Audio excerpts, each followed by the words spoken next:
क़यामत के दिन जब नामे अमाल खोले जाएंगे ना और हर इंसान अपने अमाल को पढ़ रहा होगा, तो अल्लाह ने कहा कि तूबा लिमन वजदा फी सहीफतिही इस्तिग़फ़ारन कसीरा, उस बंदे के लिए खुशखबरी है, उस बंदे के लिए जन्नत की एक वादी है, उस वादी का नाम तूबा है और बड़ी अमेजिंग है। किसके लिए? जिसने क़यामत के दिन अपने नामे अमाल को खोला और उसमें कसरत से इस्तिग़फ़ार को पढ़ा हुआ देखा। अल्लाह ताला हम लोगों को भी ऐसे लोगों में से बना दे जो कि कसरत से अपने गुनाहों पर इस्तिग़फ़ार करते हैं और पछताते हैं और शर्मिंदगी करते हो। अल्लाह ताला हमें ढीठ ना बनाए, अल्लाह ताला हमें बागी ना बनाए, क्योंकि अल्लाह ताला को बागी होना और तकब्बुर करना पसंद नहीं है। अल्लाह ताला को आजिज़ी पसंद है। जो शख्स आजिज़ होता है ना, हमेशा ज़िंदगी में कामयाब होता है। जो शख्स तकब्बुर के साथ ऐसे खड़ा होता है कि नहीं मैं तो चौधरी नहीं, मैं तो जट मैं ये मैं क्यों इस्तिग़फ़ार करूँ जी, मैं अल्लाह ताला बड़ा, अल्लाह ताला को इस शख्स कभी नहीं पसंद है। जो शख्स झुकता नहीं है ना, वो खड़ा रहता है, वो रुका रहता है। इमेजिन एक दरवाज़ा है जिससे से झुक के गुजरना है और वो शख्स अपनी तकब्बुर और आखिर की वजह से खड़ा रहता है और पीछे से लोग आते हैं वो झुक के गुजर जाते हैं, वो तो निकल गया आगे, लेकिन ये शख्स अपनी आखिर की वजह से खड़ा रहा और वो आगे गुजर नहीं सका, वो एक्सेल नहीं कर सका अपनी लाइफ में, वो एक्सीड नहीं कर सका। इमेजिन एक बस चल रही है जिसमें सवारियां नहीं है, तो एक शख्स यार चलो लटक जाता हूँ मैं इसमें, खैर आगे कुछ जगह में तो बैठ जाएंगे, वो लटक जाता है और वो क्या करता है कि कुछ सवारियां उतरी तो पीछे वाली सीट पे जाके खड़ा या अंदर आके खड़ा हो जाता है, और फिर कुछ सवारियां पीछे से उतरी तो पीछे जाके बैठ जाता है, और फिर कुछ सवारियां आगे से उतरी तो वो आगे जाके बैठ जाता है और अपनी मंजिल तक पहुंच जाता है। लेकिन जो शख्स कहेगा नहीं मुझे जो फ्रंट सीट चाहिए, मुझे तो बस में वो लोकेशन चाहिए, वो सारी जिंदगी खड़ा रहेगा लेकिन अपनी मंजिल तक नहीं पहुंच सकता। तो झुकने में बहुत खैर है, झुकने में बहुत भलाई है, तो झुकने अल्लाह ताला को बहुत पसंद है। ठीक है, इसी तरह से अल्लाह की फरमाया कि जो शख्स ये दिल से पढ़ ले, मैं दिल से अपना अल्फाज है मेरे, जो शख्स ये पढ़ ले अस्तगफिरुल्लाह रब्बी मिन कुल्ली ज़म्बिन व अतूबु इलैक, ठीक है, जो शख्स ये पढ़ ले अल्लाह ताला उसके तमाम गुनाह माफ कर देंगे, हत्ता कि वो मैदान जिहाद से पीठ फेर के भी भागा हो अल्लाह ताला उसको भी माफ कर देंगे। सुभान अल्लाह, ये अल्लाह ताला की रहमत और मग़फ़िरत है।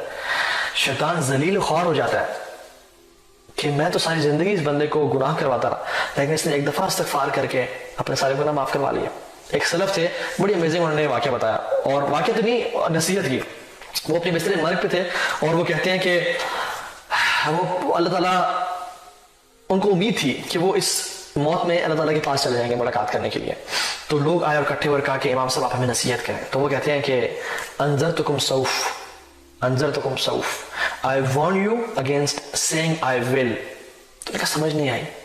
तुमने समझाया कि I want you against saying I will repent one day, I will be a better Muslim one day, I will start praying one day, I will change my life, I will come closer to Allah. Don't ever say that, do it right now, do it right now. This is what he said and it is amazing. तो मेरी अपने लिए भी और आप सबके लिए भी नसीहत ये है, अंज़रतुकुम सौफ, I warn you and myself against saying I will. मैं इंशाल्लाह तौबा कर लूंगा जी, देखना जी अल्लाह ने जब हिदायत लिखी हुई अल्लाह मिल जाएगी जी, आपको भी मिल गई हमें भी मिल जाएगी। बहुत से लोग जिनको हिदायत नहीं मिलती, बहुत से लोग हैं जिनको अल्लाह ताला जिनका वेट करते तुम मेरी तरफ 1 कदम बढ़ाओ मैं तुम्हारी तरफ 10 कदम बढ़ाऊंगा, तुम चल के। इनिशिएशन जो है वो इंसान ने खुद करनी है, ये नहीं कि अल्लाह ताला हिदायत देंगे। तो हिदायत डेफिनेटली अल्लाह ताला से एक तोहफा है, लेकिन कोशिश करने से मिलती है। वो लदीना जाहदू फीना लनहदियनहुम सुबुलना, जो अल्लाह ताला के रास्ते में जिहाद करता है, मींस कोशिश करता है अल्लाह ताला की तरफ आने की, फिर अल्लाह उसको रास्ता दिखाते हैं। इन्ना सअयकुम लशत्ता, तुम्हारी कोशिशें मुख्तलिफ है। कुछ लोग कोशिश करें दुनिया के लिए, कुछ लोग कोशिश करें आखिरत की जिंदगी के लिए। तो जो आखिरत की जिंदगी के लिए कर रहा है फलयस्सिरहु लिल-युस्रा, अल्लाह ताला कहता है हम उसके लिए आसान कर देंगे जिंदगी। लेकिन जो शख्स कोशिश नहीं करा उसकी जिंदगी को वो और मुसीबतों में फंसा जाएगा। ठीक है, सो द पॉइंट इज इस्तिग़फ़ार को अपनी जिंदगी में बना लें। ठीक है, इसी तरह से एक और दूसरा जिक्र मैंने आपसे प्रॉमिस किया था, एक तो इस्तिग़फ़ार हो गया, दूसरा जिक्र जो कि अमेजिंग है जिसको अपने थाम के रखना है वो ये है रसूलुल्लाह सल्लल्लाहु अलैहि वसल्लम पे कसरत से दरूद पढ़ना, कसरत से दरूद पढ़ना। ये बहुत अमेजिंग जिक्र है। एक सहाबी आए, उन्होंने कहा कि वो आके दुआ मांगना शुरू हो गए और बहुत ना अल्लाह की तारीफ की ना दरूद भेजा दुआ। तो उन्होंने कहा कद अजलत, अल्लाह की मैंने कहा तो मैं बहुत जल्दी की है। तो उन्होंने कहा इसमें मैं क्या करूँ? उन्होंने कहा कि अल्लाह की तारीफ करो, मेरे पे दरूद भेजो। ठीक है, तो बाकी में आता है कि एक सहाबी ने कहा कि या रसूलुल्लाह, अल्लाह ने कहा मुझ पे दरूद भेजो, कुछ पोर्शन अपनी दुआ का। तो उन्होंने कहा रसूलुल्लाह मैं अपनी दुआ का 1/3 आप पे दरूद भेजूंगा। अल्लाह ने कहा इंशाअल्लाह तुम्हारी मर्जी है, फंज़िदता फहुव खैरुल लक, अगर तुम ज्यादा करोगे तो तुम्हारे लिए मजीद बेहतर है। तो रसूलुल्लाह ओके मैं अपनी दुआ का आधा हिस्सा आप पे दरूद भेजूंगा और आधा हिस्सा अपनी दुआ मांगूंगा। आपने कहा इंशाअल्लाह तुम्हारी मर्जी है, फंज़िदता फहुव खैरुल लक, अगर तुम ज्यादा करोगे मेरे मुझ पे दरूद पढ़ना तुम्हारे लिए बेहतर है। उसने कहा रसूलुल्लाह ओके, मतलब 2/3 मैं अपनी दुआ का आप पे दरूद पढ़ूंगा और 1/3 मैं अपनी दुआ करूंगा। तो मैं इंशाअल्लाह फहुव खैरुल लक, तुम्हारी मर्जी है लेकिन तुम अगर ज्यादा करोगे तो तुम्हारे लिए बेहतर है। और फिर उसने कहा कि या रसूलल्लाह मैं सारी दुआ आप पे दरूद पढ़ता रहूंगा। अल्लाह अकबर।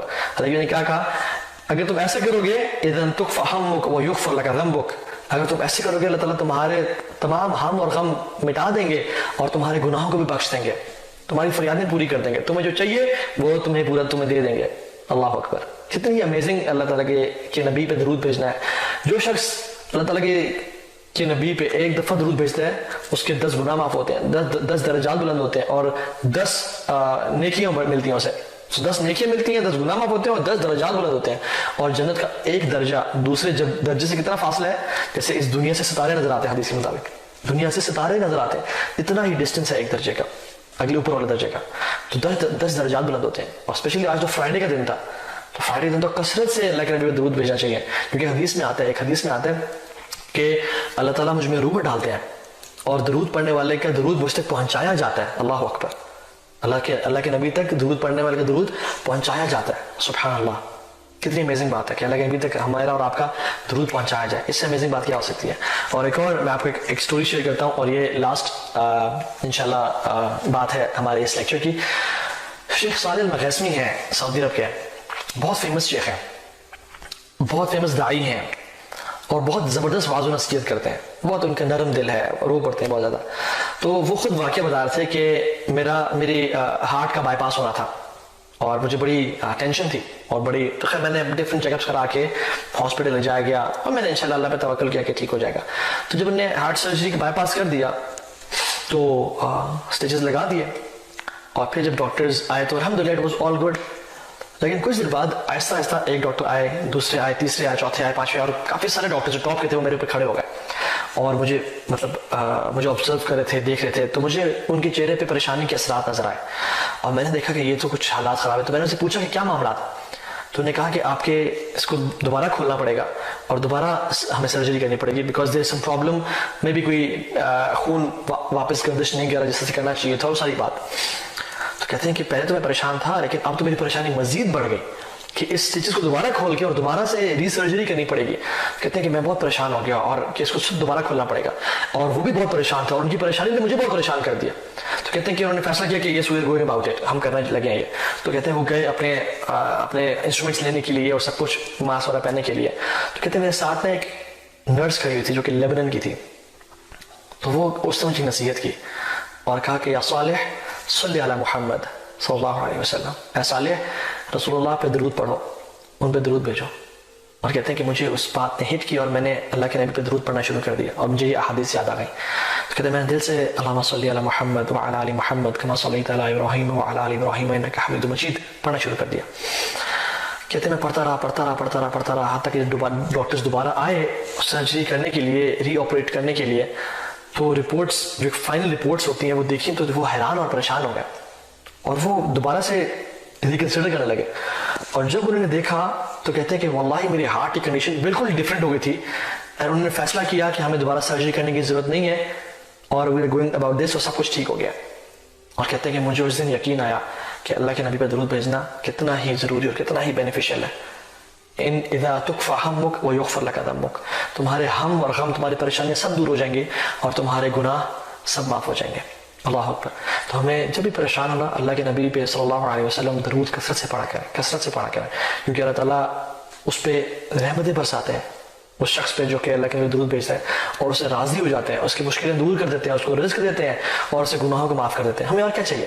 ہمیں رزق کے لیے دعا کرتے ہیں, ہم پریشانیوں کے دور ہونے کے لیے دعا کرتے ہیں, ہم اپنے حالات کو بہتر کے لیے دعا کرتے ہیں. جو شخص اللہ کے نبی کثرت سے درود بھیجتا ہے اللہ تعالیٰ اس کے ساتھ یہ معاملہ پیش کرتے ہیں. تو اللہ تعالیٰ ہمیں بھی رسول اللہ صلی اللہ علیہ وسلم پر کثرت سے درود بھیجنے والا بنائے, کیونکہ ایک حدیث میں آتا ہے اللہ کے نبی کے ساتھ وہ لوگ ہوں گے جو ان پہ کثرت سے درود پڑھتے ہیں. تو ہم چاہتے ہیں اپنے آپ سے سوال کریں, کیا میں چاہتا ہوں کہ میں رسول اللہ صلی اللہ علیہ وسلم کے پاس قیامت کے دن محشر کے میدان میں ان کے ساتھ کھڑا ہوں؟ اگر تو ہم چاہتے ہیں اور واقعی ہم سیریس ہیں تو پھر کثرت سے اللہ کے نبی درود پڑھیں. اور میں ذکر سے آخری بات کر دوں, وہ یہ ہے کہ ذکر صرف زبان سے نہ ہو بلکہ دل سے بھی ہو, دل کا تعلق زبان کے ساتھ ہو. ایسا نہ ہو کہ ہم ذکر تو کر رہے ہیں لیکن ہمیں سمجھ ہی نہیں آ رہا ہم کیا پڑھ رہے ہیں. وَلَا تُطِعْ مَنْ أَغْفَلْنَا قَلْبَهُ عَنْ ذِكْرِنَا, بدل کہتے ہیں کہ اس کو فالو مت کریں اللہ کے نبی صلی اللہ علیہ وسلم جس کا دل ہمارے ذکر سے غافل ہے. تو دل بھی ذکر سے غافل ہوتے ہیں, تو ایسے لوگوں سے مت بنیں جن کا صرف دل ذکر سے جو ہے نا غافل اور زبان ذکر کر رہی ہے. Other be from those people جو کہ زبان سے تو ذکر کر رہے ہیں اور ساتھ ان کا دل بھی اس ذکر میں انوالوڈ ہے, وہ اس کی انٹینسٹی کو فیل کر رہا ہے, وہ اس کے مزے کو, اس کی لذت کو فیل کر رہا ہے. کیونکہ ایک آتا ہے الَّذُّ اللیل فی لیلہم اہل اللیل فی لیلہم الَّذُّ من اہل اللہو فی لہوہم. رات کو اٹھ کے عبادت کرنے والے کا جو نشہ اور جو مزہ ہے